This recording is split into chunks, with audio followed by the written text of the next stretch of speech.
So one thing connected to your comment of that is sportsman-like competition, which it's such a slippery slope, and also the way that fans react to competition. Because we see, especially in sporting events, you have the fan just being like, boo, when these guys are like the top 50 people in the world.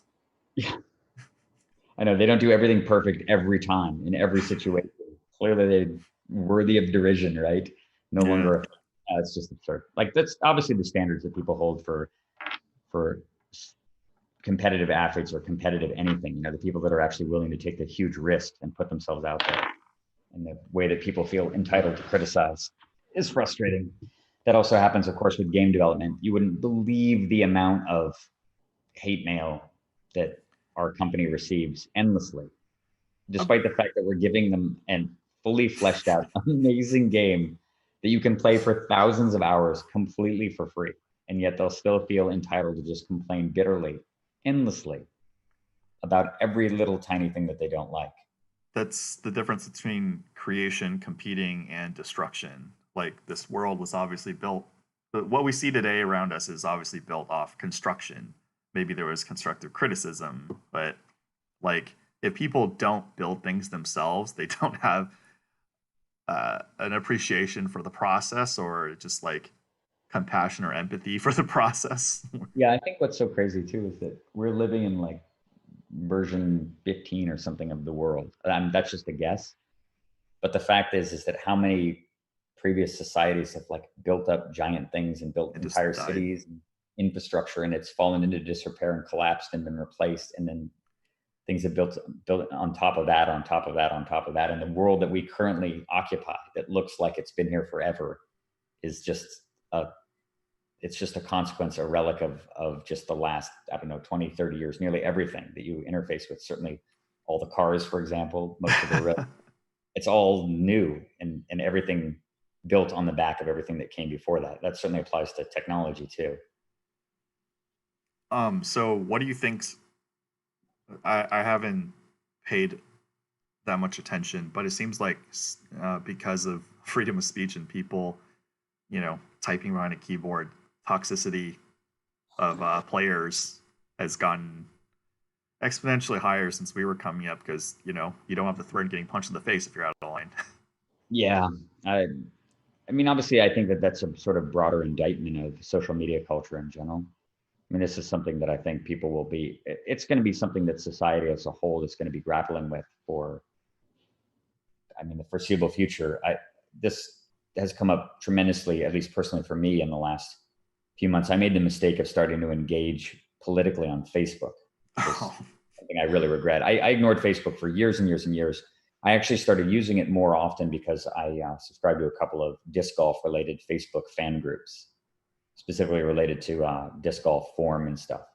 And every time I would log into Facebook, I don't know, more than 1,000 Facebook friends, most of whom have friended me somewhat anonymously because they've known about me or heard about me through magic over the last 15 years or whatever, however long Facebook's been around for. I don't know hardly any, I know hardly any of these people personally. Certainly, I'm not aware of their political persuasions. And of course, they're all over the map in that regard. But previously, Facebook's feed and its algorithms were mercifully silent when I would log in because it would, whatever it had decided about me, it probably determined that I was completely either apolitical or just simply apathetic about it. But because I started logging in, I would see a couple of things. This particularly popped up around like all of the coronavirus insanity over the last 5 or 6 months. And obviously, people have been far more active, I think, on their social media feeds because of the coronavirus and people spending so much more idle time indoors. Starting to sort of become privy to the crazy ruminations of all these people who have been Facebook friends of mine over the years and the stuff that they say and believe. And the problem is that I started trying to push back against it with empirical evidence and cogent systematic arguments and so on, trying to point out logical fallacies and all sorts of stuff in an effort to kind of debunk people and set them to rights. And all I've gotten from my trouble is Facebook's algorithms deciding that I'm alt-right or something, because now everything that I'm getting that the algorithm is generating for me, because I was engaging in all of these obviously very right-wing political discussions in an effort to sort of be the adult in the room and bring some sanity to the conversation. I'm just inundated now with it. It's just absurd. And the utterly insane shit that I see every day has given me some sort of insight into this crazy bubble that people are living in and some of the things that they believe. You know, this guy that was today posted a link where it was this picture of these little tiny, practically microscopic little dots, which were, I guess they're transistors or something being developed by Hitachi that this article claimed were GPS enabled. And this is clearly evidence of, regardless of what these things were made for, it's clearly evidence that the conspiracy theory that the coronavirus exists so that a vaccine can be made for it in order to vaccinate everybody in the world and implant them with a microscopic tracking chip for reasons.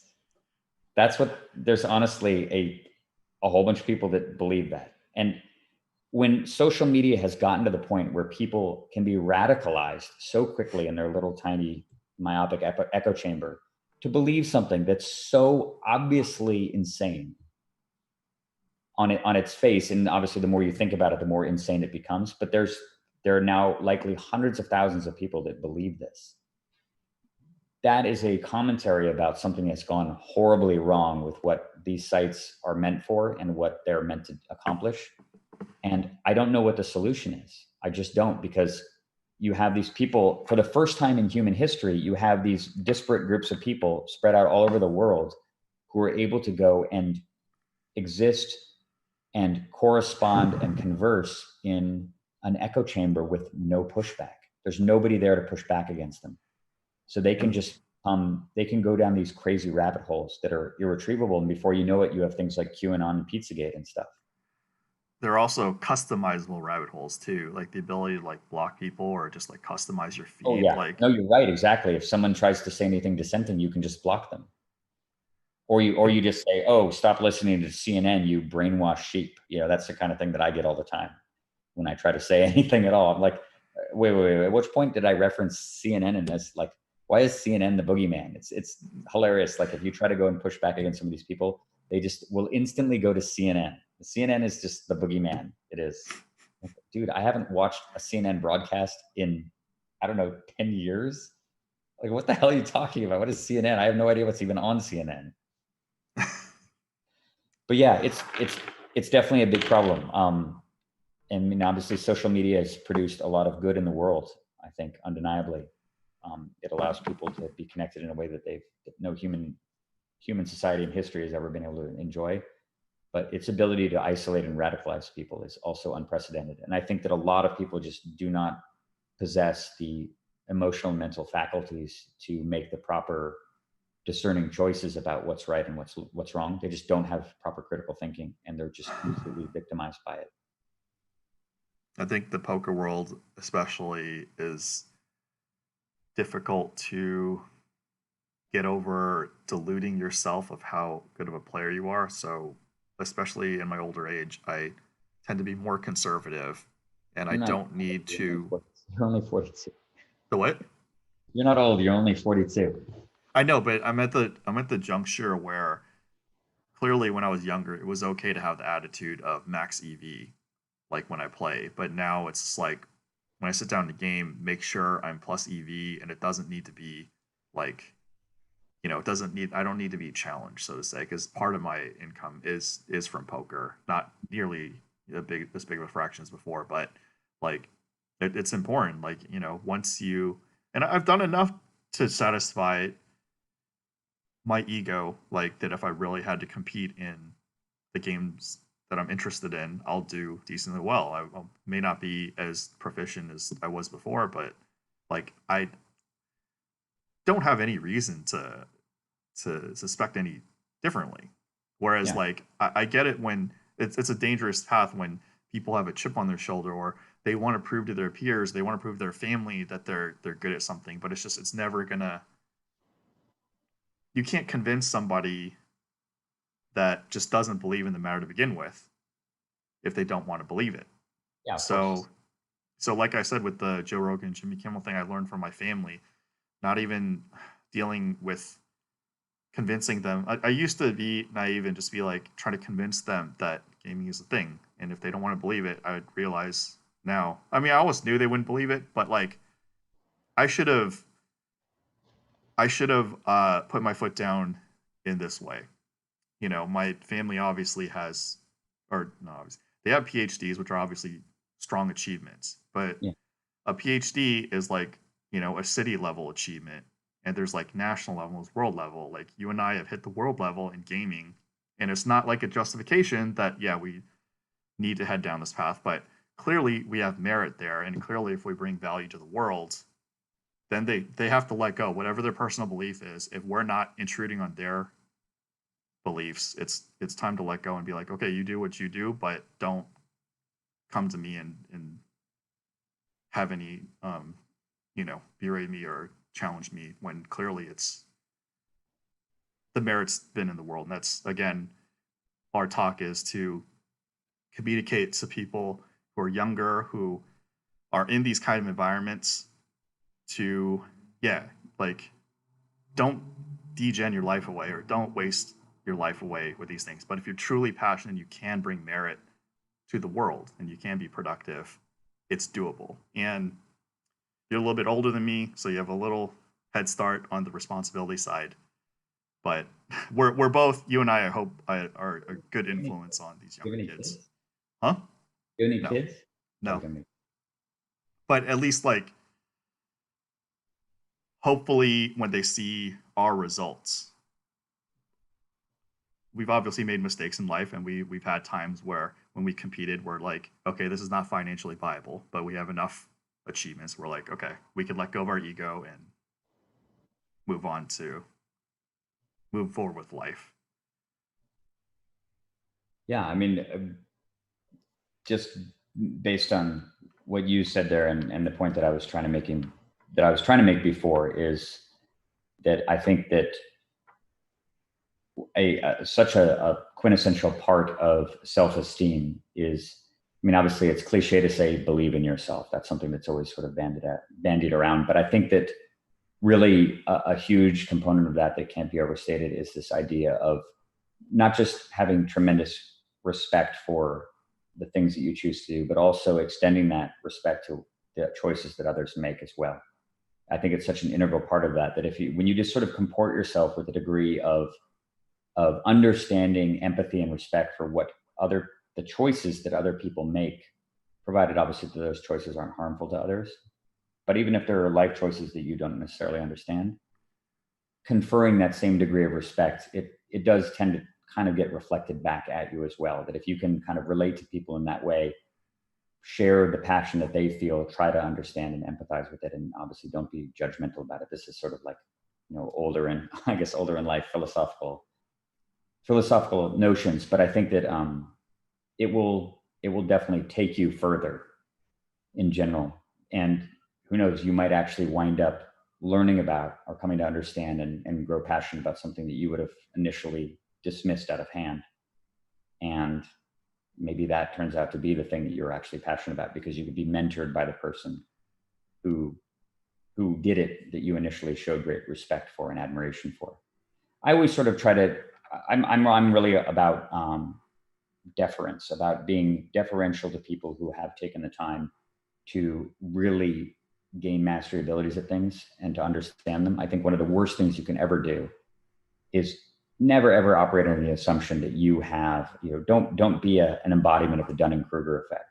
Don't believe that you have aptitude or skill at something unless you have empirical data to show that you do. It has nothing to do with your belief in yourself in that regard.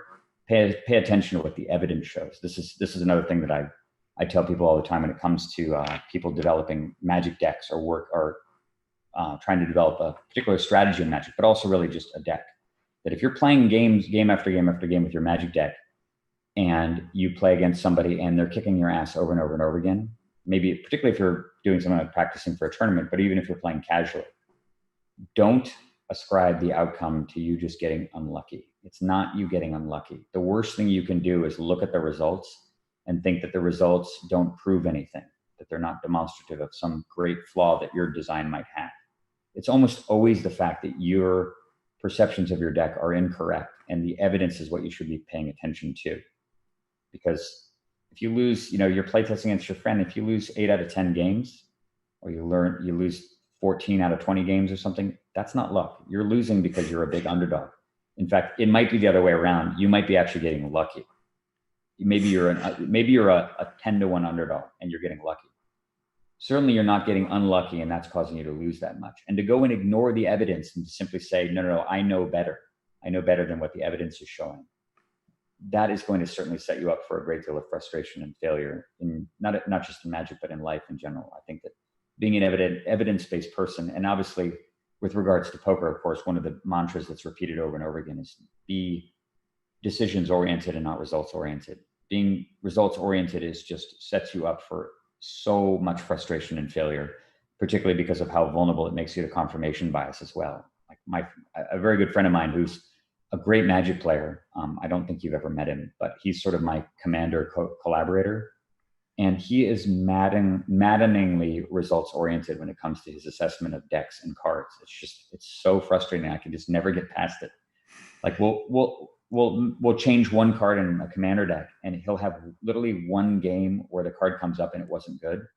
And he'll make the decision that the card is terrible and want to take it out again. I said, like, dude, you only had one game with it. Like it's one data point.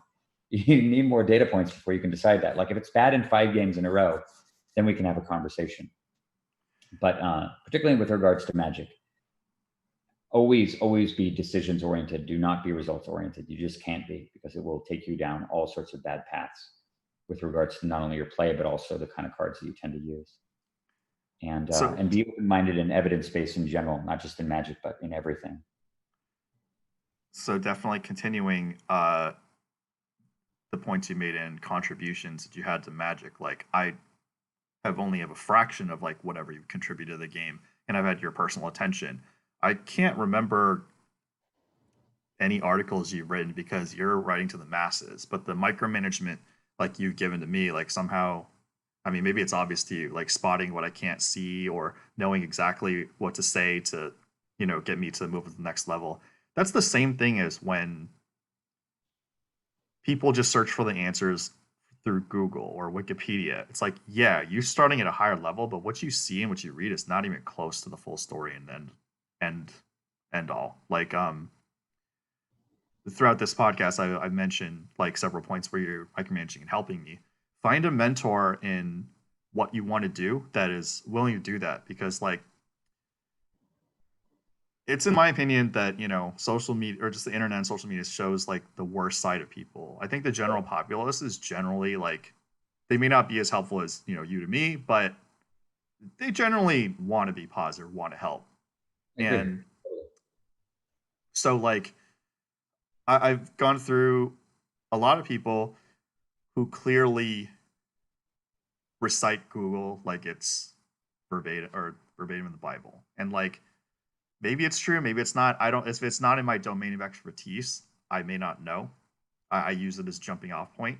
In my domain of expertise, there's a lot of stuff that cannot be Googled, even in a game that's been around like Blackjack for forever. Like even the books I've seen, and I guarantee I'm not the best player in the world in Blackjack, but I definitely know things that aren't in books and documented, which I'm going to release in a future video. But it's just to show us an example, like as of this year or whenever the video is released, this is not documented in books. Can you give me an example of that? Yeah, so basic card counting, right? Of course. So basic strategy when it's you have 16 and the dealer showing a 10, when the true count is 0 or higher, it's stay. Right. So if you are keeping even if the true count is 0, you stay there? Yeah, it has to be negative for you to hit 16 against 10. I would have thought that 0 was just basic strategy, and basic strategy dictates you hit there. But but the thing is, it accounts for if it's 10, 10, 6, it's negative. So somehow very close to true count 0, it's actually stay. That's just a very simple example. But if you, like, especially with double deck or single deck, if you know the discard pile has lost many 5s and 4s, which obviously get you to 21 or 20, clearly, if you hit a 10, you bust. If you hit a smaller number, you don't have a good hand. Right. So You're it's still an always, underdog against a 10 anyway. So yeah. it's like you've improved your hand, you've dodged the bullet, but you're basically still going to get hit by the spear. Yeah. So micromanaging that is like very crucial at that juncture. And it's a very common situation to get 16 against 10. Right. And yeah, one of the ones that's like basic math is just like insurance pays 2 to 1, right? Yeah. So how much card removal? So the 2 to 1 is just 10, a non 10 to 10 ratio, Yeah. in which the non 10 to 10 ratio is 9 to 4.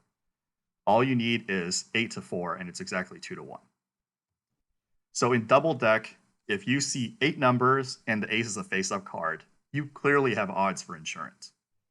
Interesting. Literally, no book says that.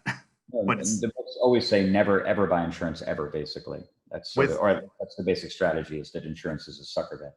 it is a sucker bet. But even the books that I've read about counting say it's supposed to be +4 true count before you insure, but it actually has nothing to do with the true count. Not nothing. It's like, of course, higher true count, you have a higher probability of insurance, but it literally is the non 10 to 10 ratio. Huh. It's rather than the count, which is a reflection of many cards beside, like the individual cards, because the 9, the 8, and so on have different values. Yeah, and an ace counts towards. I mean, I get it depends on the level of the counting system. I read Ken Ustin's book many years ago. That's too primitive, yeah. I imagine it's very primitive. I read this. I played one session of Blackjack right when I turned 21 at the Palace Station Casino, I think in Reno. And I came out $300 ahead and was determined I was going to be a pro Blackjack player. It was super easy. And so I read Ken Ustin's book, and it has, I think, like a level 3 counting system in it, which is just insanely difficult to implement, just absurd. And obviously, no matter how good of a counter you are, if you're not playing with a team, it's hopeless anyway, because you have to vary your betting pattern so much, you'll just get barred anyway. Yeah. At least based on what I've read.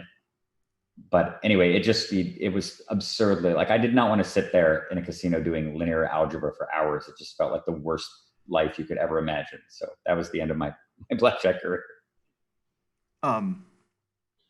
Just like many games, I'm just like interested in general, and to get to the point of, I'm banned everywhere, so whatever. But like, it's just a pursuit, and like, just like when you said it for Magic, or like competing Blackjack, if the money's not there, then it's time to go. Or if you're not feeling happy with the process, it's time to go. Yeah, I think it's more that, certainly. I mean, obviously they're correlated. If you have no money, you tend to be unhappy also. Yeah. But I would use happiness as the major metric of whether or not you're doing the right thing. Yeah, just any other points you want to bring up? Like, we covered Street Fighter, Magic, Diablo 2, Path of Exile. Not too much. I mean, obviously there are plenty of other conversations we could have. We've been talking for what, 4.5 hours? Quite a while. 4.5 hours. So you've broken the record, but I kind of knew that. I don't know if you want to comment on anything in Magic, old school versus new school, on opinions. I haven't been keeping track as much, but I am interested. For fans, yeah, there's an article that I've actually been meaning to write for a while. I started it, and then I kind of put some of the ideas out there just on social media to kind of see what their general reception would be. And it seemed like their reception was fairly negative, but maybe it's evolved since I started to write the article. But the article was titled Make Moat Great Again. That was the name of the article. Make Moat Great. Make Moat. Oh, Moat. Right. You remember, right? Moat was a fixture in the deck for years and years and years. Yeah. Moat is actually, that was the quintessential card when we first met. Moat was in that version. I think it was one of the first versions you used Moat. Oh, it was definitely, I mean, it was a fixture in the deck for years. Moat is an enchantment from Legends, 2 WW, so 4 mana total. Enchantment, not an enchant world, interestingly enough. Non-flying creatures cannot attack. So it shuts down all ground creatures and was a quintessential defensive weapon tool in the deck because it ran only 2 Serra Angels as creatures, which of course fly. Well, in modern old school, the Mishra's Factory, which really was not played in control decks at all. It was not played in defensive decks at all. It was considered an aggro threat. Like we played in mono black, for example, the type 2 mono black decks. We ran 4 factories in those decks and they were great. But Mishra's Factories didn't show up in control decks primarily because it was such a just battle of attrition. And all you really wanted to do was just play a million blue mana sources so that you could win mana drain wars. Because mana drain wars would generally be the way that the game was decided. You'd fight on the stack over something like a scepter or whatever with 3 mana drains, and the guy who wound up with all the mana from the mana drains would cast a lethal Mind Twist or a Brain Geyser and just win the game. So because of that, there was no room in your mana base for factories because you were already running Library of Alexandria and 4 strip mines. And that has totally changed. That contemporary old school, Mishra's Factory is a ubiquitous threat, both offensively and defensively. There are 4 factories in basically every deck, regardless of their theme or purpose. And that's a problem already, but the problem is massively compounded by mechanical changes that have happened to the way creatures work since that era. So back in the day, if let's say, for example, you have a Curd Ape in play, which is a common creature back then, you never see Curd Ape anymore. Curd Ape's a 2/3, well, it's a 1/1 red creature that gets +1/+2 if you control a forest. So it's generally a 2/3 creature for 1 red mana.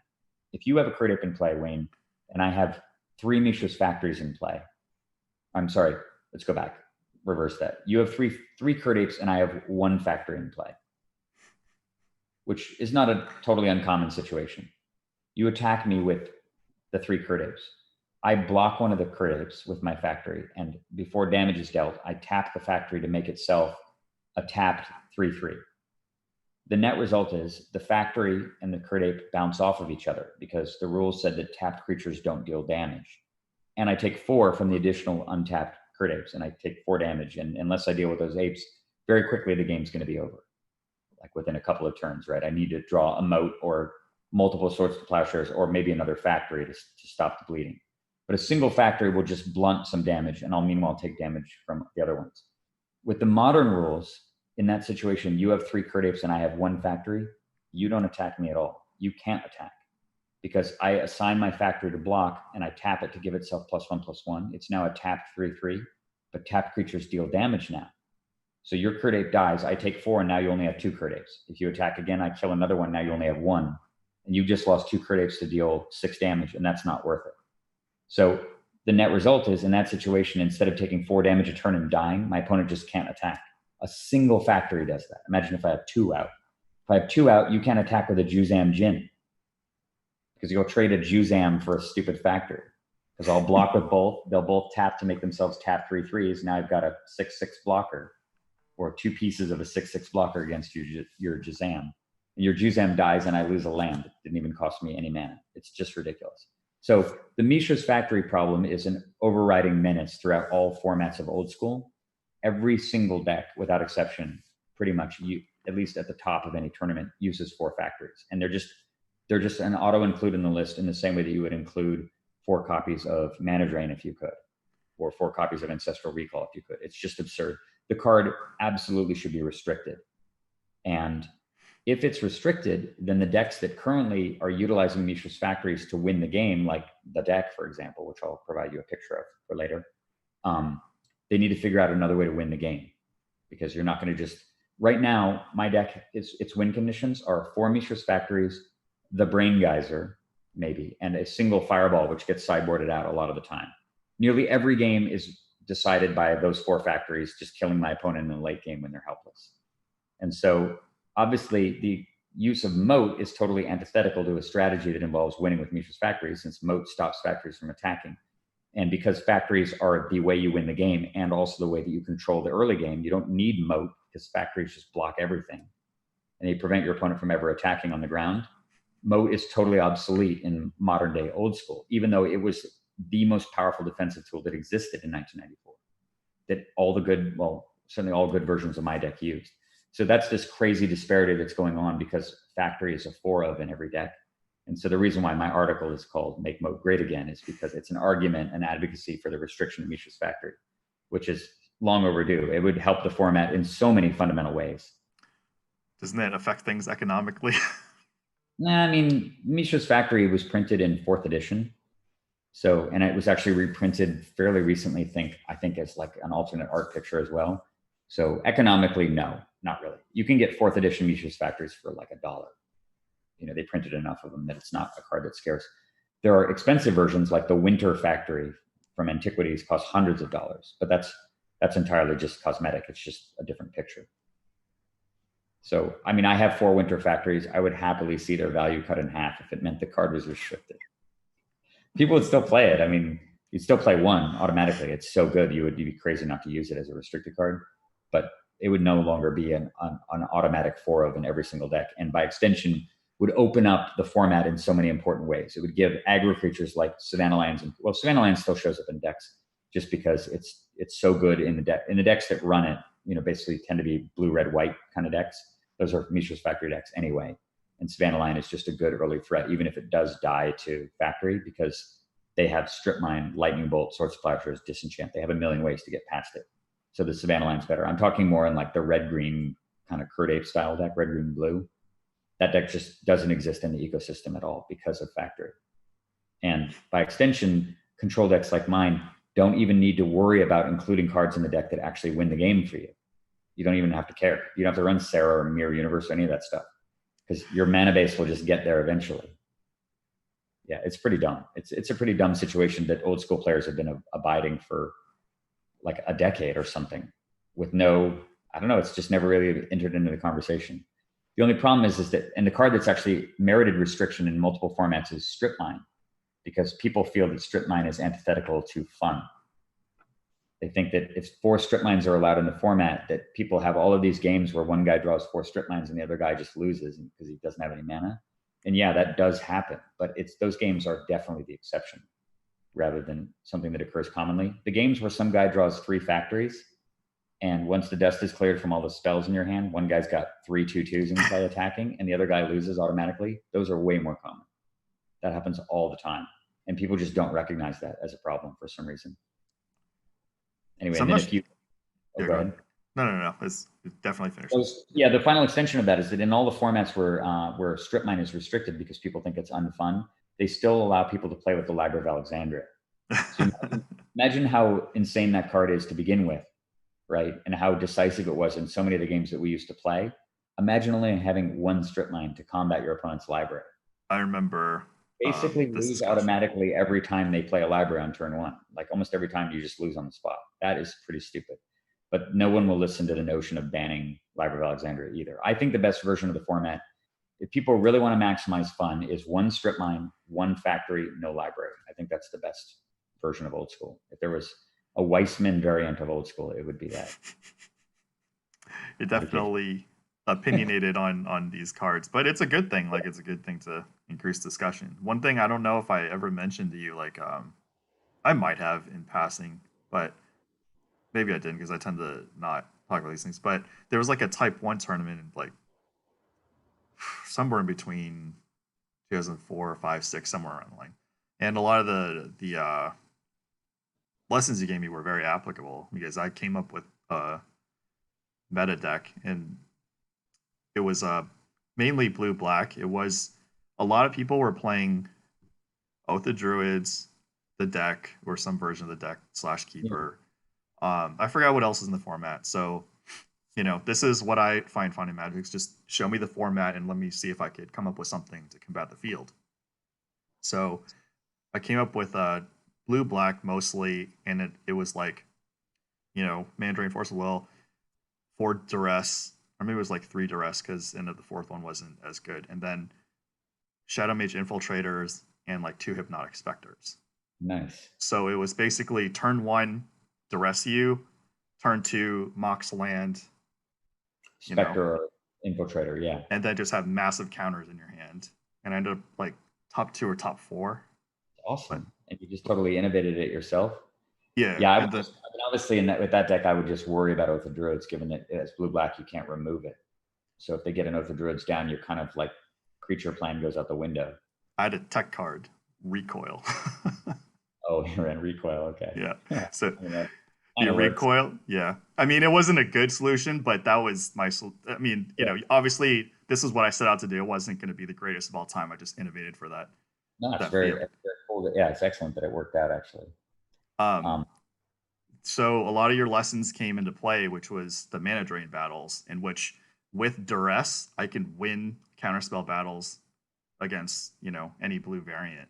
because I have extra ones. And then what was the other one? Oh yeah, control versus control. One of your lessons to me was he who stops laying a land down loses.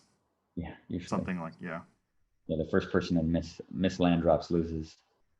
So I don't remember but basically like those lessons like stuck in my mind. Whereas like I can't recite a single article you've read. Even I know I must have read some, but it's a lot of them like. Yeah, they were a long time ago. There was that taking card advantage article for the Duelist was kind of an important one. And then I wrote a chapter for this book that was produced by Brady Games called The Totally Unauthorized Guide to Magic the Gathering or something like that. You can still find on Amazon. It's entertaining to read just for anything, just for the nostalgia. But they recruited a bunch of who they consider to be top or vocal players at the time to go and submit decks and then to write a rather lengthy exploration into the deck's origins and what it was about and their philosophy and so on. And I, of course, took the task very seriously. And the chapter that I wrote for it was called The Deck and the War of Card Advantage was the name of the chapter. And I think objectively it was the best chapter in the book. I'm not just saying that obviously it's the author, but I think it's the one that's most applicable to the game today.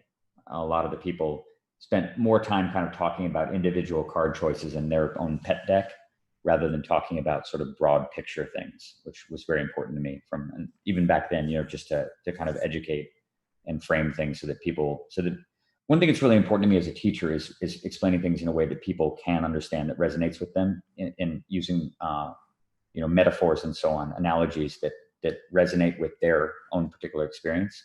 That's something that I always really strive to do. And so that was something that I did in the context of that book and continue to do with the teaching that I do, not just in Magic, but in disc golf and so on. I need to have dinner at some point. Yeah. Obviously we can continue the conversation about other topics down the road.